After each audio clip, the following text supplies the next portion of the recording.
Hey guys, this is Heretic, and it's Tuesday, October 5th, 2021. And in this video, we're going to be meeting with the Dullahan Jr., who's the leader of TBF in the realm 1402, to talk about troops. Count up the loot, call up the troops.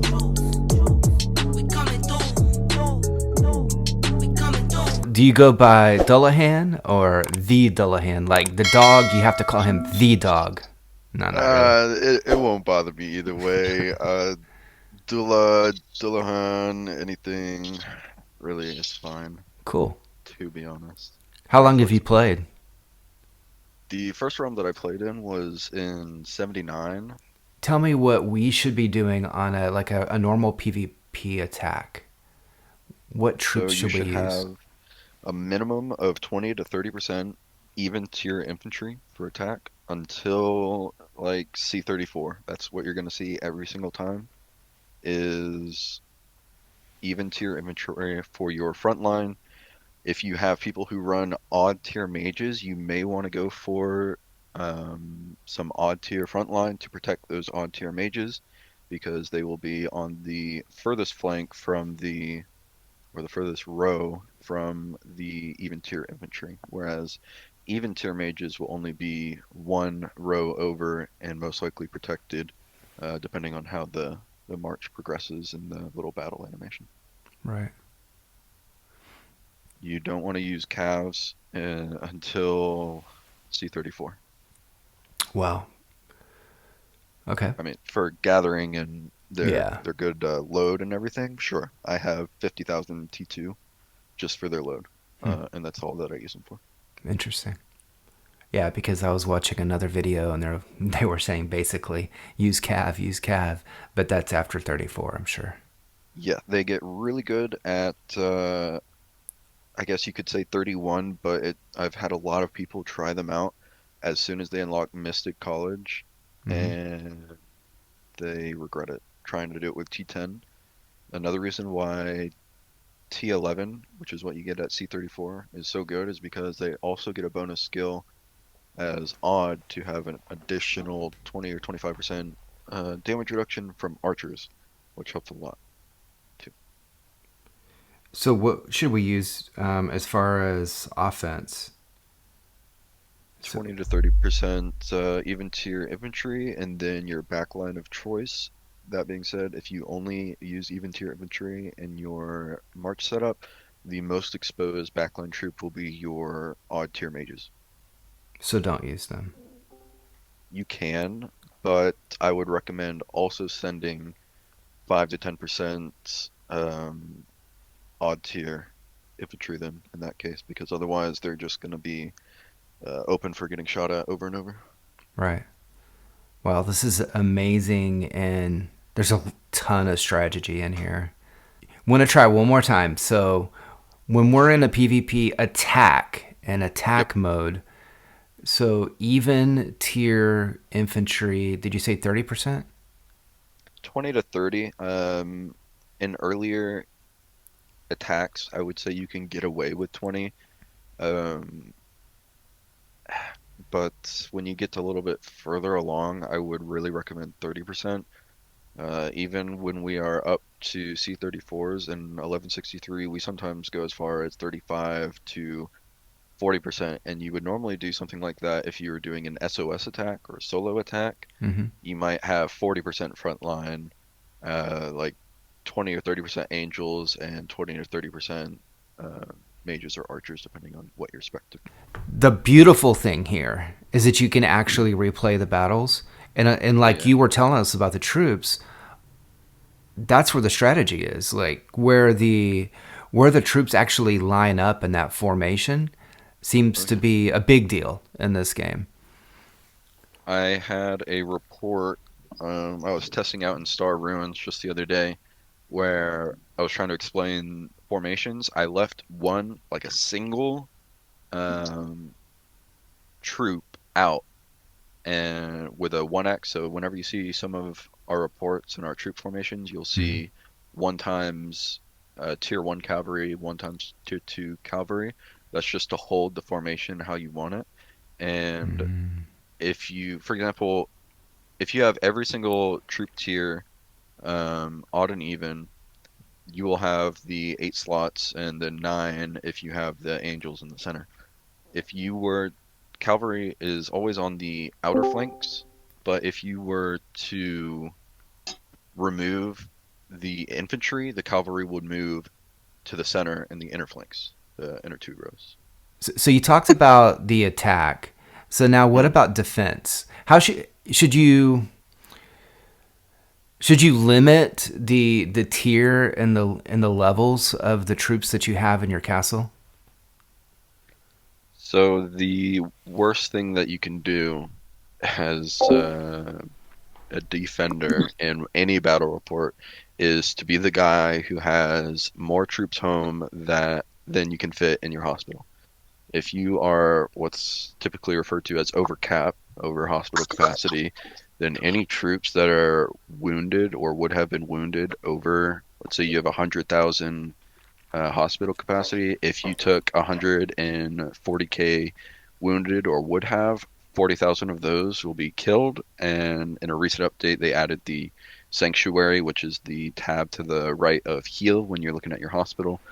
And in there, you can do sort of mini quests to acquire a spirit or a holy water resource and revive. I think it was around 60% of the troops lost, but it will take some time to complete those quests, those little mini quests, and get them back into your castle rather than stuck in the little sanctuary.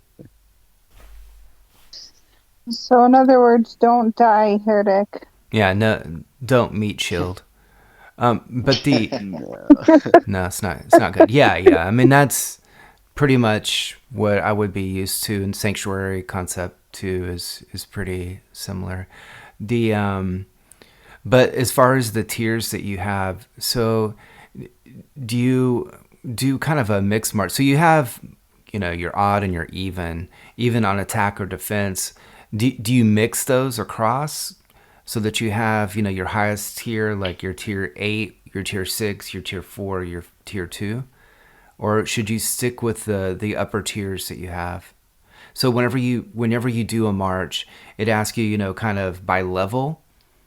Mhm. Should you stick with that, and when you set your march, and then get rid of the even tiers on your attack, or if you're setting up a defense of a tower or whatever it would be, or reinforcing someone and you're sending a defense, you should send your even tiers, right? But should you just send the highest level, or should you mix them more? In the If you're in a group attack, I would recommend sending your highest. Um, that being said, your alliance at that stage will most likely agree upon using odd or even infantry, or using a certain amount of odd infantry to cover specifically odd mages. I would not say it is any bit beneficial to send less than your highest tier, though in early stages of the game to mitigate some losses, you may find some alliances going towards sending or having their top players send like 2 to 4K of T6s along with their T8s to share the losses, so to speak. I personally do not think that's a great idea because I believe that everybody plays a role in the alliance, and by sending less than your best on the field is just asking for losses and asking to have the advantage just handed over freely to your enemies in that specific battle. I would say that on a solo attack, there are benefits to not sending your highest tier in some cases, but most of the time, I would say sending your highest tier is the best way to go. If you are attacking, though, it is most likely better to have even tier infantry, or at that stage at C34, odd tier cavalry to get the bonus damage reduction from the backline troop on attack. Whereas if you are on defense and you're doing something like Crown Wars, there is benefit to have your Alliance Castle full of odd tier infantry, even though it is generally a good idea to use even tier infantry for attack. The HP bonus on a higher tier odd infantry will often be more beneficial than having the 25% damage reduction from mages, as the troop that's going to deal the highest amount of damage to your infantry is not always going to be mages and more often going to be even tier archers from the enemy side. If you're doing solo, like I said, I think it is usually best to just send your highest tier because there are some plus and minuses to choosing one side or the other. But the only downside, really, I would say, is in Void when you're giving up some more points than your opponent or whoever you're attacking would be otherwise getting if you had just sent your lower tier, run of the mill, even tier infantry for attack and whatever your backline is. Okay, cool. So for you, personal preference, do you go archer or mage? Last round I went archer. That castle has 57 million kills. Nice. So stick with archer. This realm I'm going mages. Yeah. Just to it do is something different. Yeah. Okay. It is good to have people in your alliance who do both. Okay.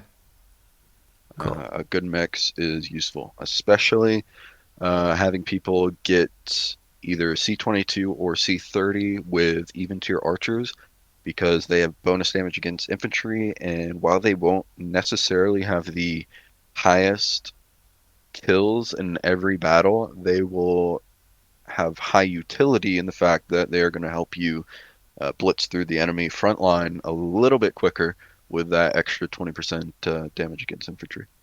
Right. Okay. Awesome. Should that be an interview question? Just going mage or archer? Yeah. Nope, No. we have too many mages. Sorry. Well, We I think can't- it'll be more kind of, we kind of coordinate with our group so that we have a good mix between, people that are heavy archer or heavy mage.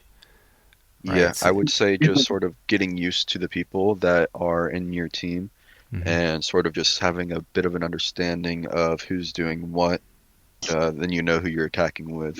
It's pretty good to have someone that you're pretty close to that plays opposite backline as you, so that whenever you go into voids or frenzies or even just in our own sort of civil wars, you can do these quick duo attacks where they sort of cover the even and odd archers and you cover the even and odd mages, so that you have faster battles.